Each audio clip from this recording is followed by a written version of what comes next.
what's that, Nico? You said you want to do another. You want to do another count. Yeah, you said you want to do another countdown. Oh yeah. Oh sure. man, you're getting good at it. Okay. You still need the hand. I don't know. Oh man, the hand made it all. That's what made it was the hand. Yeah. Hello, this is Pat Lynch, and you are listening and watching as the world turns or burns. Joining me, as always, is Kieran O'Keefe. Brendan Connell. Producer Jayson. and Special guest Nico. there you go, special guest. Yeah, we're moving up in status, but this is going to be the last show of the semester. All right, and so there's some big changes that are occurring. Probably we'll start with the not so good news and end with the good news. Okay, not so good news is we have two of our team that are moving on to other things. First, Brendan, kind of tell us what you are going to be doing. I will be starting a new job at the University of Arkansas Little Rock in the fall. All right, and then producer Jayson, I am graduating, so I will no longer be here. and if you need an excellent screenwriter, podcast producer, bon vivant, Renaissance man, filmmaker, Videographer, editor, I do it all. he does it all. So so and just if you want to hire Jayson, just come through me. I take my usual 10% Agent fee. fees. Yes, appropriately so. All right. So last show we teased that there's going to be big, huge announcement, and we actually kind of did a soft launch of this already. And the announcement is Connell 2028. So are you throwing your hat officially in the ring? Absolutely. No party. Probably going to need to get enough signatures and get on the ballot. But All right. if not, you could write in my name as a candidate, It starts here. and we'll take this country over. Okay, Maybe so- more than the country. So we'll be like the Sunday news shows. So what's your vision for America, Brendan? Where do I begin? My vision is to bite the bullet and be a one-term president, because the stuff that I'm going to do is not going to be popular, but I'm going to basically just fix the institutions then just bow out. And then probably have to wait like 40 years or so for people to look back at my presidency, and they'll be like, oh, that was actually pretty good. We didn't know at the time, but... Yeah. And then I'll be, maybe not like Abe Lincoln status, but something akin to that. Oh man. Yeah. So you're approaching it pretty modestly then. That's Absolutely. Yeah. Oh well. All right. So then, what changes do you want to make that you think are necessary? Well, let's do. We'll take turns. I'll get us started. But Yeah. let's do this like executive orders. Yep. All right. Oh, Executive orders. Number yes. one. And some of this stuff this is going to be unconstitutional, but we're just going to, like I said, one-term president. Right. So I'm going to push this through. I'm going to switch us to a PR system. And I'm going to also, by doing that, probably have to change the electoral rules, and that'll get rid of single districts or single-member districts and get rid of gerrymandering. Yeah. So when you switch to PR rules, my comparative politics students should know this. You will get more than two parties typically. Sometimes you get a lot more than two parties. Yeah. But I envision that this system could create a system where you could vote for 5 or 6 kind of mainstream parties. There'll also be, we're not just talking like center left and center right parties, but if you want to be a socialist, there'll be a socialist party. If you want to be kind of more to the right and very conservative, there'll be that. There'll be a libertarian party. So there'll be more options for voters. And then by getting rid of single member districts, you get rid of the gerrymandering and the safe districts. So it kind of makes it more in line with the principle of one person, one vote. Right. So that's executive order number 1. All right. Do I have to title these executive orders? I don't know what title I would give that. Yeah. Saving democracy. Saving democracy? Yes. All right. Karen, you have any suggestions for our next president? Yeah, executive orders are not very durable, so if I was going to go with a change, rather be legislative, but we can't get it through Congress. Well, this is the guy. This is the guy who cozies up in the afternoon to read the Constitution. Yeah. So, so, well, what legislation? I would not be opposed to having ranked choice voting, maybe as a way to to create a little bit more of like a consensus decision on who you're electing. I think that would help. If you look at the states that have it, I think it's Maine, Alaska, maybe there's one other state. I know Maine and Alaska have it, and somewhere like Alaska, Lisa Murkowski's hung around as a pretty moderate Republican, a state that is hasn't voted Democrat since 1964 for presidential election at least. So I think ranked choice voting will help change those incentives that we've talked about quite a bit.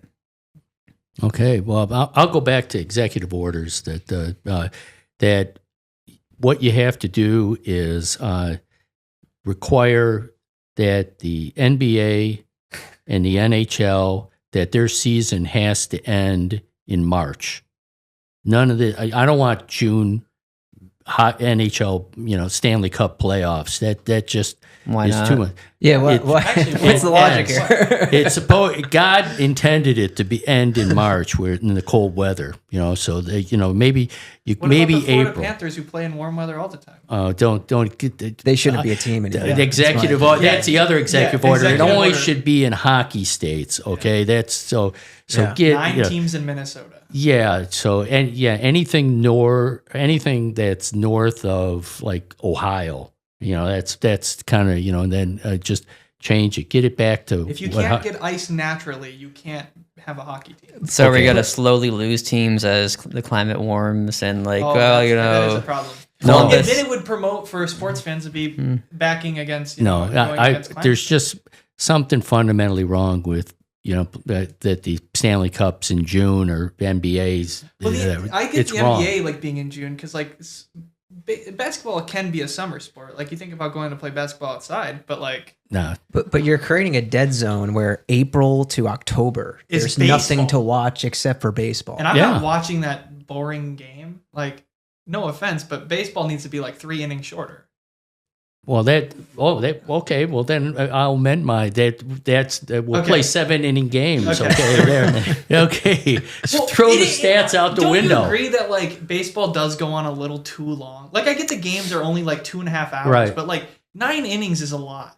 Like I feel like Baseball season is shorter than almost any other sport, and it's also the games are shorter than most other sports too. Yeah, but like the other thing about baseball is like they need Hot, to play. Like, a hot take. They need to play like. I think the games don't matter as much. That's the problem. They have too many games. Well, you see, would we want baseball in December? No. So why do we want hockey and basketball in June? It's wrong. It's against the laws of nature. I think okay? basketball That's, should be played in the summer. Yeah, and it's an executive order. I'm so quite you can- offended by it. I like hockey and, Yeah. and going into the summer. You're talking your way out of my administration, just so you know, Pat. You're about to be like the ambassador to Cambodia. You at need. this point. You need. See, you're like You're fired. You're fired. This is like Connell 2.0 versus Connell 1.0 would bring in differing points of view. Now you want only yes men, and that's going to be tough for me. Yeah. You nailed it.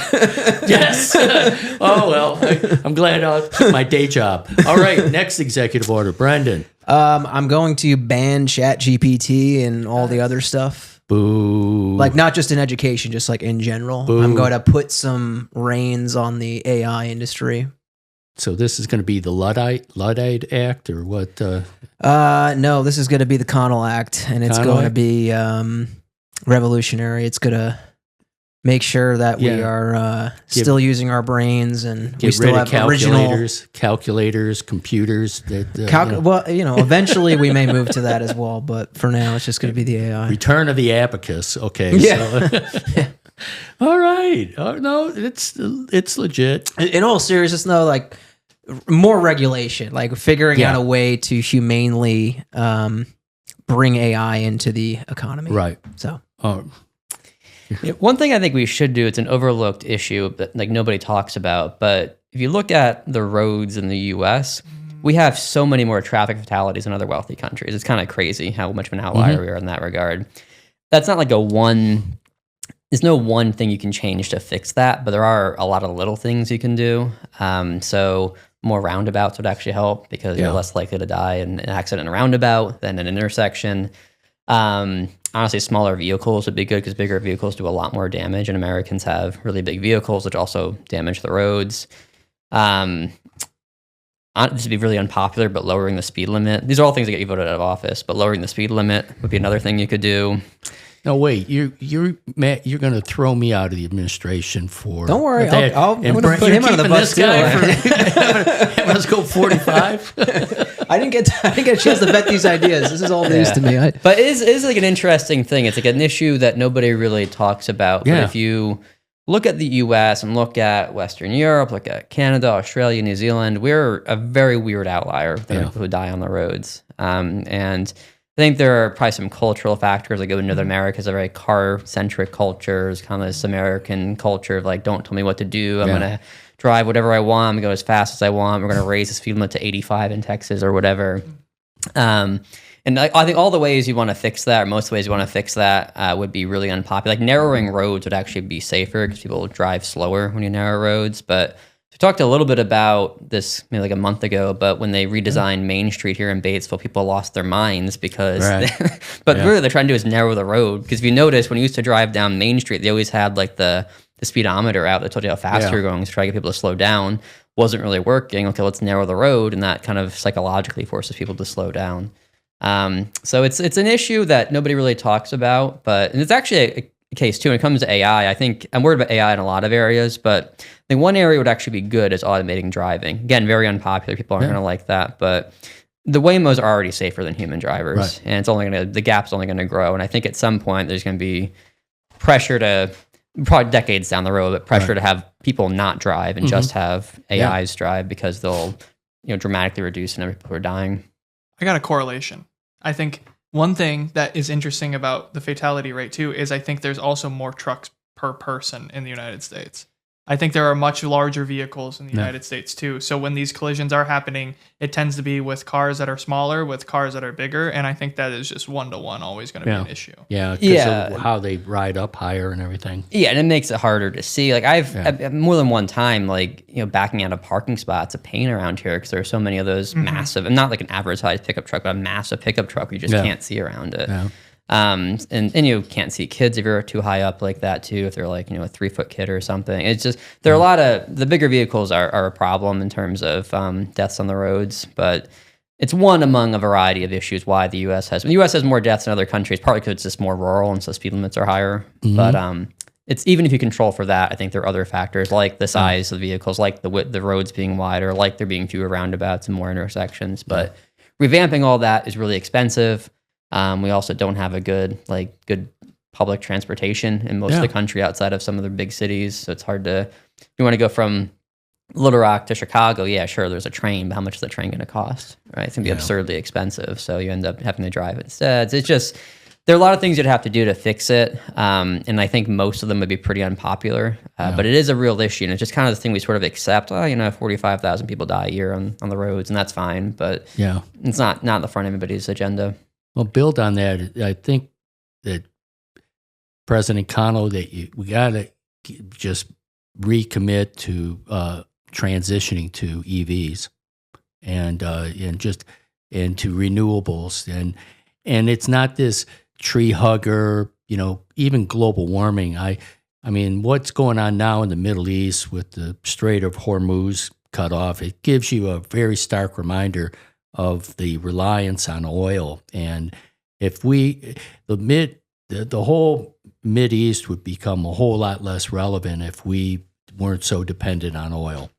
And so just changing that and really having a concentrated focus on that I think would be so liberating, because like it or not, China is doing that, and they're getting such an advantage that sooner or later, and it might be Trump and his visit to China right now, that they open the import gates and allow those inexpensive EVs from China to come in. It's going to decimate the auto industry and everything else, and so it's kind of it was something that was politicized that should not have been politicized. There was just so many things that were right, but you need a federal federal policy to just push this through. Biden tried it, but it got obviously reversed. But just some way to just get us to really transition to what should be the technology of the future. Like, do you remember when Biden signed the bipartisan infrastructure act? There's all this money in that to build EV charging stations. Like, where are they? Well, I don't know where any of them are. Like, none of them have been built. Well, that was it was like that. Why stuff like that doesn't work? It's like the whole criticism in the abundance book. Yeah, it's just like none of it happened. This was this big revolutionary change. They're going to have however many EV charging stations across. That's one of the big reasons why people will not buy an EV. Right. There's some ideological stuff now because it's become so politicized, but like practically, people will not buy EVs in part because they were afraid if they go out and they want to go on a 300-mile drive or something, they need somewhere to be able to charge their EV, and they don't feel confident they'll find one along the way that's convenient at least. Yeah, and I think that was the other thing too, is like I think now in like 2026, like there are like I know that I don't remember what the term is called for that idea of like running at a EV charger or whatever. Yeah. But like the cars themselves, they have enough gas or charge.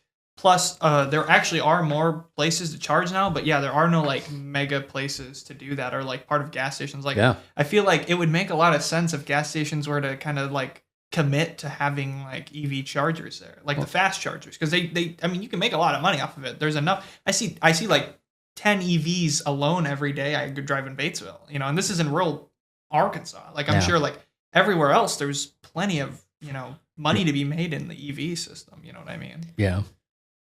But like, so the EV stuff, isn't it still plugged onto the grid, which is still primarily coal and other like dirty? That I don't know. It would make sense. Yeah. Yeah. So, I mean, I think the EV stuff is great, but I mean, my understanding on like reducing reliance on oil, going back to the first thing you said, is I think it's just nuclear energy. I think that's what you have to switch to. Yeah. Like, I don't think you do it with just wind and solar. But then there's like, I don't know what the public opinion data is like, but I'm sure it's people are worried they don't want nuclear reactors going up in their neighborhood or even in their state. So there's the pollution component too, though, with EVs. So even if an EV itself is being charged from a home that's being supplied by coal, it's not emitting pollution as it's driving around. So like there are a good number of deaths in the U.S. you can attribute to just you live close to a highway, your chances of dying of some kind of cancer caused by your exposure to the highway are a lot higher than if you live out somewhere far from the road. So I think if you can get more EVs on the road too, you're going to have environmental benefits from reducing disease, especially cancer risks from just less pollution in the air. Yeah. All right. Another taxation, that the taxes have to be changed in such a way that there's some level of equity and fairness in this. That I think that everybody is convinced, rightfully so, that taxation favors the rich, and and so there's going to be something where that the rich will have to pay more. There's going to have to be a simplification of just tax code in general. There was that initiative about people being able to file their tax returns for free on the IRS, and the administration killed that. And so then it just fuels a whole, H&R Block tax service type of thing. You got all these things for like the carried interest credit that gets different taxation, and investment income and all these things that where the super rich basically pay zero personal taxes, and it's just they have a clever group of taxation lawyers that can allow that. And here, it's not going to solve the multi-trillion-dollar deficit, but there's something that there's a fundamental rot when people think that everything's there's an imbalance, and that it's a rigged game, and that the rich are getting ahead, and while we're not. And I'll be frank, I would raise taxes on everyone, Yeah. not just the rich. Yeah. Just because some of the programs I'd want to do are going to cost some money. Yeah. I was thinking about this last week. I'm curious what your guys' opinions on this are, but I actually think, right, like people, they don't like their taxes going up, right? Because I like to keep the income that I earned mostly to myself. But I think the problem is less just taxes going up that people would be angry about. It's taxes going up, and then you're not spending the money on like productive things, right? It's like, why are taxes going up, but like healthcare costs are going up as well, and inflation's going up, and we're spending on these costly, forever wars. I feel like you could actually raise taxes if you could sell the people that their tax revenue is actually going to some public good. Yeah. But I think that's like the problem is like people have no trust in the government or Congress's ability to use this stuff effectively and efficiently. I think you could kill. Oh, sorry. I was going to say, I think you could kill two birds with one stone there. I think one of the things is if you want real results, you got to start giving people stuff with their taxes. You want to get rid of gasoline powered cars, start raising taxes and give people EV cars. I understand like, government mandated cars is, nobody wants that. That's China, that's socialism or whatever. But I mean, have the option. Say, you want an EV car? We're giving you an EV car. Yeah. You know what I mean? Like, I think once people realize like, hey, I can get this thing and it's free and it's nice, suddenly taxes. Or imagine a world where like, taxes go up 10% or something like significant, but a world where if you ever get sick, you just go to the doctor and there's like a $20 copay, and then the medicine stuff is like... I was about to shift into my Bernie. Brendan, you need to do Medicare for all. Forget the mittens, though. I think the problem with taxes is, right, in the past, there were politicians in both parties who made the difficult decisions at time to raise taxes. So George H.W. Bush famously said, read my lips, no new taxes, then he raised taxes. The situation now is the Republican Party won't raise taxes, period. And the Democrats will only raise it on like the top 1%. Yeah.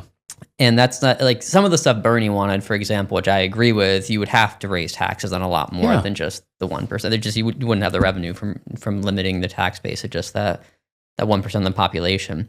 I do think that we would benefit from it as a society. I can't really, maybe I'm wrong, but I can't think of any example of a country that had a national healthcare system transitioning to a private system. I think usually when people have a national healthcare system that covers everybody, they tend to, even if it's not perfect, tend to like it. Right. Whereas our healthcare system, there are a lot of people who like their health care, but they certainly don't like the system as a whole.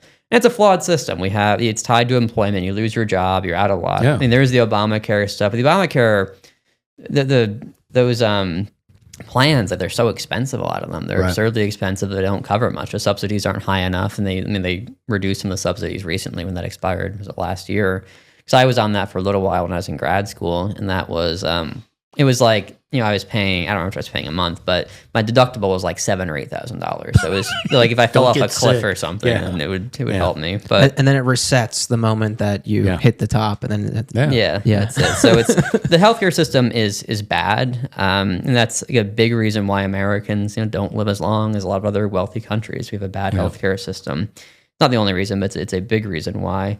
So I think it needs to be reformed. There's no perfect system, but our system is just bad in a lot of ways. But this gets back to the special interest component of it. Like if you remember in 2020 when Bernie was running, I'm gonna create a one payer system, et cetera, et cetera.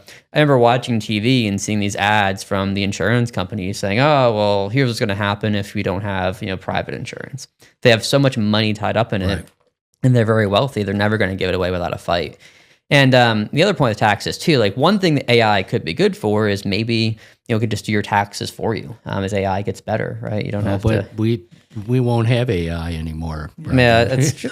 We got to get those abacuses out. There's certain areas where get to work. Where I'd be fine with it. And who wouldn't like that would be TurboTax. TurboTax does not want anybody to have. Oh yeah. So I'm against AI in a lot of areas, but I think it's actually good for driving. I think it'd be good for taxes, things like that. I do support AI in those. I think AI is being forced into certain areas right now where I don't think it actually helps that much, and I don't like that. Yeah. But if there's an area where I think it will help, like reducing deaths on the roads, then I'm in favor of adopting it. All That's right. what I would say. But in terms of like, oh, you're working in an office now and you have to use it just because, even though it's not making your product any better, I don't know. I'm not crazy about that. Student papers, I think, have gotten worse in the era of AI because it's like these weird hodgepodge of like them sort of trying to trick you by writing some of their own stuff and then a bunch of AI crap in it. And it's just like student writing today is worse than it was a few years ago when AI, the chatbots didn't By the way, exist. also as a writing tutor, it is so much easier to spot when you try to hodgepodge AI and your own writing together, because you'll just see like these, I'm sure you guys see it with your papers, but you'll see like these parts where it's just like obviously not that, like not as well written as an AI, and then all of a sudden it just gets really good for like 3 or 4 paragraphs, and you're like, that doesn't sound right. Yeah. But even with the AI that sounds good, it's this flowery language that doesn't say anything most of the time. It's very superficial. It's like this deep. It talks about how, everything, it talks these big ideas that are, broadly true, but never supplies any evidence. And it's just, it's, I'm not saying there's no use for it, like an editorial assistant, but I think by and large, AI is going to make people worse writers and worse readers because they're not going to write and they're not going to read. They rely on summaries instead. And that's not good for society. All right. I'm still trying to work my way back. Can I put out another suggestion? Sure See can, if I can get on your good graces. Sure. Okay. I'll allow it. Immigration. Why can't we come up with something to here's what it takes for people to become citizens versus focus all of our effort on throwing people out. The whole thing is that I don't see that there's anything that's going on right now other than every person that is almost every person that's not a U.S. citizen that has some level of immigration status is kind of targeted to be exited, and this country is just going to be fundamentally weaker if we don't figure a way to just allow people in. What is the big deal? I did a Bernie. I was going to do a Jerry Seinfeld, but I'll pass on that. But what's the big deal? But yeah, that you just to just say that if you in 10 years, you can become a U.S. citizen if you do these things and pass this test. And all that, gosh, Kieran, you might remember, when was the Gang of 10 when they did that? That was like 2012, 2013. Yeah, and then it became just political kryptonite, after that. But we have to fix this. Other than just that it's just a mass deportation policy. There's bringing people to this country is a good thing. Yeah, I think we were bringing about 1 million people per year prior to Trump. I would have like doubled that. I'd say bring in 2 million a year. I mean, like there's not really much downside to it. It's going to generate economic growth. We have a pretty low birth rate. You bring in more workers. It helps with things like Social Security, paying into that system.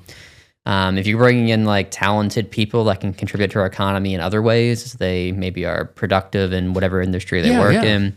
It's just, I think the root is that people don't like change and they're afraid of things they're not familiar with to some degree, or just xenophobia, if you want to call it that. But, America's always had immigrants, and immigrants have always faced some level of skepticism and hostility from the native-born population that that kind of viewed the immigrants as intruders. Right. And hopefully we get to a healthier immigration system in a few years once we get past Trump. Yeah, we're definitely in an era of immigration backlash right now. Yeah. But I would bring in more. I'd bring in more immigrants if I had to say over it. So I have a solution to all of our issues, all the issues you brought up. So I'm going to switch us to a point-based system. So this is what New Zealand does. This is what I believe Canada does. A couple other countries. Citizenship aside, let's just talk about how you can legally get permanent residency in the United States. You basically got to accumulate points. Okay. And the points get dished out on the basis of merit-based things. So like all else equal, having a bachelor's degree will get you points and will raise your likelihood of gaining entry, getting a visa. What else? having like language skills or having some sort of like other certifications outside of a bachelor's degree, or what else could be good? I think a lot of point systems do it on the base of youth, actually. So like being younger pays more. So anyway, I'm going to design some sort of point system, and that's going to be basically a new way to admit people to the United States. Now, the reason I'm doing that is not because that would actually change that much, because even though the U.S. doesn't use a point system right now, the way that we bring in migrants is we actually tend to bring in people that are younger, that already have a job, right? Employment-based migration. So it wouldn't change much, but if you go to a point-based system, it just looks better to the public, like to the native population, where you could sell it to say, okay, we're going to change the immigration system. We're bringing in the best and the brightest now. And that means we're going to raise the amount of migrants that we're allowed to come into the country legally. So that's the way I would do it, is you can't just like say, all right, we're just going to admit more migrants, because public opinion would push against that. But you could do it if you could sell it and frame it as this is going to be beneficial to the country, and here's why. I just massively overhauled the current immigration system. That would also solve, not completely solve, but it would greatly mitigate the problem of illegal migration or unauthorized migration. Because a lot of that is because borders are relatively closed in the United States. We do not admit nearly as much migrants as people that want to come here. So if you were to expand the number of visas you're giving out, that releases pressure at the border. And then in addition, though, I would couple it with, I would fund more border enforcement. Like that's a way you can kind of get maybe conservatives, Republicans on board. Now, if you let in a bunch of migrants, I do think the costs are drastically overstated. Like there's a lot of econ literature to show that migrants are not replacing like native labor, but they are in certain situations. I'm not going to deny that. It's like laws of supply and demand. So you're going to need to pass some things to cushion people that are maybe hurt from the adverse effects of immigration, the same way that you want programs to cushion people against the adverse effects of international trade, right? Like a shock of Chinese imports coming in and businesses going out of business in the United States. So I would just expand, like, I don't want to use the term welfare state because that makes me seem like a communist or socialist, but just the social safety net, right? Like expand things like unemployment insurance, job retraining, and make sure that you can kind of get people that lose their jobs back into work. And then you put that all in one package, and that has something for both the left, the right, and the center. And then we live happily ever after. I don't know why it's so difficult to solve this. It's been decades and we can't do anything about it because polarization, I guess. But and it's politically unpopular, and so then because the opposition ads almost write themselves. So it's just. But then, what you get is this broken system that we have now. And interestingly, if you look at public opinion, it is not as anti-immigrant as you think. Especially on the left, but I think even independents, they're not as opposed to, I think, expanding the legal avenues for immigration and even things like DACA and other things. So it is a more politically viable. I think it's more feasible than people realize to kind of get some meaningful reform through. All right. Be open for some more? I can keep going, yeah. Military spending. This is just complete insanity.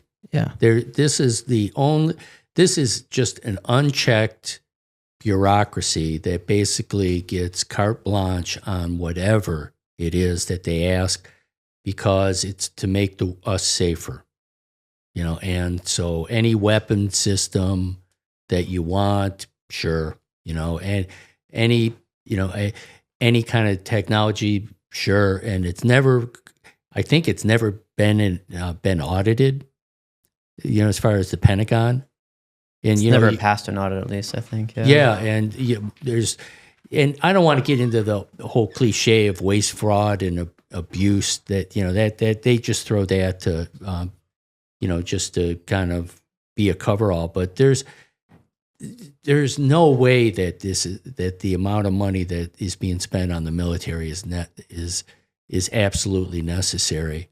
And the absurdity now is like, these like $40,000 drones now are becoming the dominant weapon of war, and here the Pentagon, they're out spending multi-million dollars for planes and all and their own type of drones. And it's that somebody has to challenge that,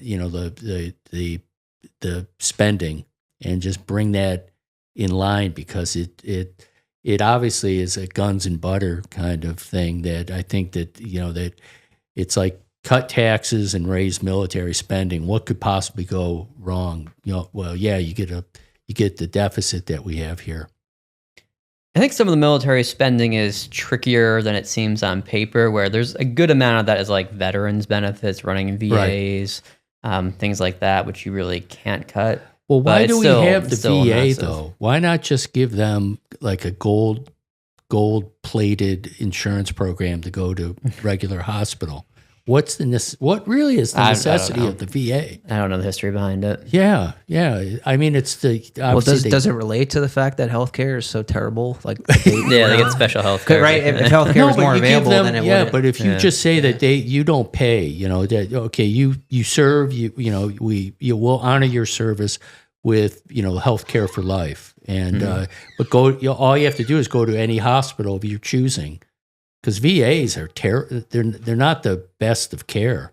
Yeah, I've heard mixed things about VAs. I don't know enough about that to speak strongly one way or the other. But it's true, our military budget is massive. It's more than any other country in the world by far. Yeah.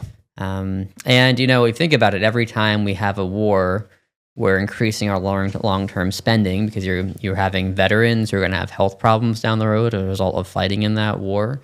And a whole host of other things. Like every war, you're creating bigger expenses long-term for the U.S. military. So one issue I would bring up, which is maybe similar but not quite the same, is just gun control. That's something I would go after. This is where rural Arkansas won't like me after my transportation changes and my gun changes. But when it comes to guns, I don't think there's any issue in American society where the cause is so obvious, and yet half the country says it's not being caused by that issue. Right. Like something like healthcare is, I think, a legitimately complicated issue where how exactly you design a good healthcare system, it would cost a lot of money. Like it's a big issue. It's a huge problem, but it's complicated. I don't think gun control is that complicated. It's just if you have a society where guns are readily available and there are more guns than people, you're going to have more people who get killed by guns. It's pretty simple. And sometimes people will say things like, well, look, Chicago has a lot of gun deaths. I mean, it's true, but a lot of the guns in Chicago come from Indiana, because Indiana has much looser gun laws than Illinois does. Like New York City a number of years ago, something like 2011 statistics, so it's a little bit older now, but the number one source of guns for crimes in New York City, it was like Virginia, Georgia, South Carolina. It's like a bunch of southern states. It's not it's not ones in New York, because New York has pretty strict gun laws and it's harder to get access to them in New York. So I don't know. I mean, we have the Second Amendment, obviously. I'm not going to try to take guns away from people who want to go out and go hunting in the fall. Like, I get that. But do you need 30 guns? My feeling would be probably not. Maybe we can close the gun show loophole, maybe have universal background checks. We can do some basic things that would not solve the issue entirely, but would mitigate it somewhat. And this is another issue. I mentioned the roads thing, but it's another issue where we're a massive outlier. There is no other country in the world, certainly no other wealthy country in the world that's anything like us with gun deaths. And then in terms of like guns per capita, it's insane. Like I think U.S. is number one. We have about, I think it's something like 120 guns per 100 people. Number two in the world, I believe, might be Yemen, and it's like 58 per 100 people. It's just, we have more civilian guns than the rest of the world combined. Right. It's ludicrous, and it's a huge, huge problem. It's another one where, thousands of Americans die every year, and they don't do anything about it. And sometimes through suicide, and people argue against it, say, well, if they're going to try to take their own life, they'd do it anyway. But a gun makes you much more likely to succeed in taking your own life, whereas you might fail through other measures. So anyway, it's another big issue. One that again would get me very few votes in Independence County. But it's I think it's one of those issues where the problem is so obvious and we just don't attack the problem. There's this Onion article that comes up every time there's a mass shooting. You've probably seen it before, where it's like this, a resident of the only country where these things happen is confused why it happens there. Well, it can't be the guns, right? We don't know what this happens there. It's not the guns. It can't be that. Yeah. So anyway. This relates back to like my presidency will be like one term, because you're going to have to do things that the public doesn't want to do in order to fix the country. That's like what I honestly believe. Yeah, it's just like people also are convinced that a gun gives you protection. And I think that's probably true in some unusual circumstances, but you are far more likely to accidentally kill yourself or somebody else than you are to protect yourself with a gun. And suicide. And there's a suicide component. Kids, one of the leading causes of deaths for kids in the U.S. is a kid gets a gun that's not stored away properly and accidentally shoots himself or his sister or something. Like those things happen all the time in the U.S. They just don't happen in other countries to the same degree. And it's a very weird problem. Like even in other countries which are more rural and do have a bit of a hunting culture, like Australia, they don't have the gun deaths that we do. Right. We are such an outlier. Yeah. And it's a very bad outlier. Yeah, I think you're the one and done. There's your campaign theme, one and done. One and done, yeah. Here's another one. This is a real small, that every ambassador to every country has to be able to speak the language of that country. And so and get rid of the patronage that basically now ambassadorships are basically just donor payouts, or if it's the case of Don Jr., you had to ship his ex-girlfriend off to Greece to get her out, out of the country. But that's a whole other thing. But for the most part, it's just, there's a role for diplomacy and being able to speak the language is, I think, important. And and then everybody can fight over ambassadorships to Ireland and the UK and Canada. But do we have an ambassador in Canada? I think so. Yeah, maybe they don't. What if do you need to speak all the official languages of the countries? Well, good point. If At least maybe a one majority of the official, maybe. One of the official. Yeah, okay. Yeah, I mean, and that'd be up, but because like in goodness, like Switzerland, there's 4 languages? Yeah, 4. Yeah, and so that came to mind. And there aren't too many Americans who speak Romansh, I'm going to say. It's not very many of them. It's not many Swiss who speak it either. Yeah. I would love to be the ambassador to Georgia. There you go. Yeah. Maybe I won't be president. Yeah, I was going to say, you're already the president. Well, that would be your first official state visit. I'll just serve both when roles, your first foreign visit will be to Georgia. Oh yeah, Well, that'll be a separate episode, maybe. As we can just choose where am I going? Has an American president ever visited Georgia before? I think George Bush maybe was he there, or I don't know. That's an area I could see a president skipping over. So I don't know. I think George W. Bush might have been there. There's a street named after him. After all, I think he maybe visited Tbilisi, but maybe I'm wrong. Named after American presidents in Poland, and they never went there. Yeah, maybe I'm doubt wrong. George Washington went to Poland. I'm sorry. I know Bush, maybe he didn't go there, but he did promise Georgia NATO membership publicly. Didn't work out. And then it caused the war. Yeah. So, and Ukraine for that matter. So, all right, but great guy. I started out weak with my NHL, NBA, but get back to sports. So I may shoot myself in the foot again. We gotta find some way to rein in NIL. Just some boundaries or something. It's because students deserve to be, fairly compensated when they bring in so much money to the institutions. But the NIL right now is just, it's just gone to an extreme, and I don't think it is necessarily healthy, for the system to exist with that much money just being thrown around. It's something I actually know very little about. But so how does it work? Like the small stuff, I'm curious. So Well, it's just like a booster donor. That you raise money, and then you have a pool of NIL money that can then, and I think the institution will kick in some as well. And then it's just like building out a roster in the pros. We got a $20 million NIL budget. Let's go. Let's start recruiting for a class, and it's like fantasy sports. Okay, so you got a blue chip quarterback. Okay, that's $4 million or $6 million, depending what you negotiate. Then you got the rest of the money to start to pay. Kind of finish your payroll, and then eventually you'll have just scholarship athletes and everything. But yeah, it's just with school, like I think of Arkansas discontinued, the University of Arkansas discontinued its tennis program, men's and women's tennis program, and the point was that it lost $2.5 million a year, but so did every other sport other than football and basketball. But they just picked one that they felt, okay, we could save $2.5 million, and where'd it go? It went into, as far as for the football program, because being in the SEC, the cost of competition just is skyrocketing.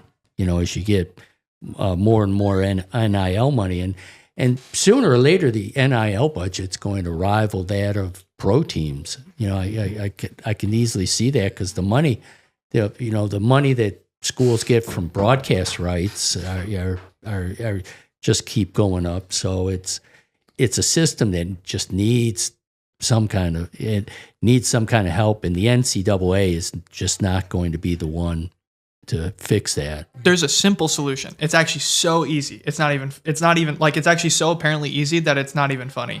The simple solution is you just need to completely eliminate NIL and make it so that athletes can get paid from their sponsorships. That is the biggest problem. Athletes were not allowed to have money from their sponsorships. Okay. These sponsors like Adidas and Nike and all these, sponsorships pay like millions of dollars, right? So it not only continues to keep it competitive with scholarships, but also if they want to get paid and they're good athletes, they're going to get picked up by their sponsors. I think about golf is a great example of that, right? I mean, you could get sponsored by these companies through their apparel, right? But you couldn't be on like posters and getting money and revenue through an agent and stuff like that, because you technically under NCAA guidelines couldn't. But then when NIL came out, it just completely opened up the entire gate. So now they get money from NIL, they can get money from their sponsorships, and they can get all this extra revenue from any other, from their likeliness or whatever it is, YouTube channels, all that stuff. You just need to make it so that they can make money from their YouTube channels and sponsorships. And I guarantee it will completely solve the whole problem. Okay. Because if you're a good athlete, you're going to get sponsorships.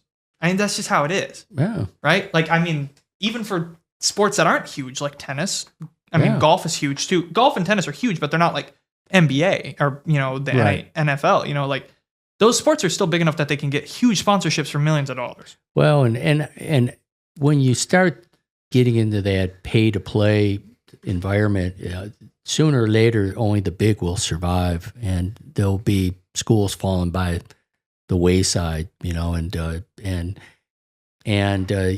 that's, and then you basically it's a pro system, in the guise of being part of a university, but it's just something that has to change.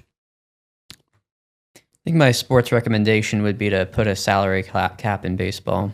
Doesn't have one, needs one. Yeah. I would pass an executive order to fire the current general manager of the New York Rangers, who's ruined my favorite hockey team and my life by connection. Maybe just send him the CCOT or something like that. Get. Fine. Yeah. I'm sure there's something on him. Yeah. There's got to be dirt somewhere when you become president. I don't even need dirt though. If I'm president, I can just That's it. do what I want. That's how it works now. You're going to South America, buddy. All right. Well, is there anything else that we? I think that was a comprehensive policy platform. Yeah, and so we'll look forward to hearing more about it. Good luck. Thank you. Yeah, Thank you. Yeah, I mean, we'll miss you. You know, Yeah. and yeah, hopefully you come back sometime. I would love to be a guest on the podcast next fall or spring, whatever. Yeah. And Kieran, you're off. You're promoting your book. That's soon to come out. It'll be out in a few weeks. Yep. So early June it comes out. And what's the name? The whole name is Suffering for the Crown, Hudson Valley Loyalists and the Violence Revolution. So it's a study of loyalists in New York in the Revolutionary War, thinking about the conflict as a civil war, not just Americans versus British, and then looking at the effects of violence, displacement, forced migration on the loyalist communities of New York, many of whom ended up moving to Canada after the Revolutionary War. And then is it available like on Amazon or? Yeah, you can pre-order it already. All right. Tracking the pre-order numbers. I have to do that. Now you have a speaking engagement. Is it a book signing or a speaking engagement? I've got like 4 or 5 speaking engagements. Wow, I think something like that. I've got 2 in New York in early June, and then I'm doing 1 in Washington D.C. in July. Then I have I'll do 1 here in September 10th. Then I have another one At the school? At the school, yeah. And then I'll do another one back in DC on like November 9th or something like that. Congrats. I've got a few lined up, but the biggest one, I guess, is probably the one in DC in July, because that's a fairly substantial organization, the American Revolution Institute of the Society of the Cincinnati, which is a nice old Gilded Age mansion in DuPont Circle in DC. Wow. Oh, right. Well, well done. Yeah, it's good to be finished. This is my dissertation, and morphed into my book over the years. So nice to finally be at the finish line with it. Yeah. Not sure. I think people who buy it might be slightly disappointed. It's an academic book. It's not going to be like a David McCullough page turner or something. But it's. Are you going to make it a required text for one of your classes at some point? I don't know. I mean, I feel like I'd have to bring candy or something if I did that, because I can't just make them get my book and not have some kind of equal. Well, we have a screenwriter in the room that might want to do like a Netflix adaptation. Yeah, I could do that. A little 7-episode adaptation. I think my next book will be a better probably Netflix adaptation. Oh, that's a different one. That should be out. That should be out next summer. So that's there you go. Right. Well done. Well, Brendan. Yeah. Thank you for. Gosh, it was 2-year run that we did. Three semesters. Yeah. Okay. Yeah. So it's been a pleasure, and we'll be thinking of you. And same with you, producer. I'm still processing, the KILT studio without producer Jayson. That's I'm going to be like drifting for a while, but thank you, Jayson. Post Nichols era. It's going to be tough on me, but I'll find a way to manage it. But that said, thank you so much for, if you were watching or listening, the As the World Turns podcast for this academic year. We'll be back in the fall. It'll be a few changes, but I think it's going to be something that will be very entertaining and that you'll like. So have a great summer, everyone. Thank you for listening. Thank you for watching. Take care. Bye.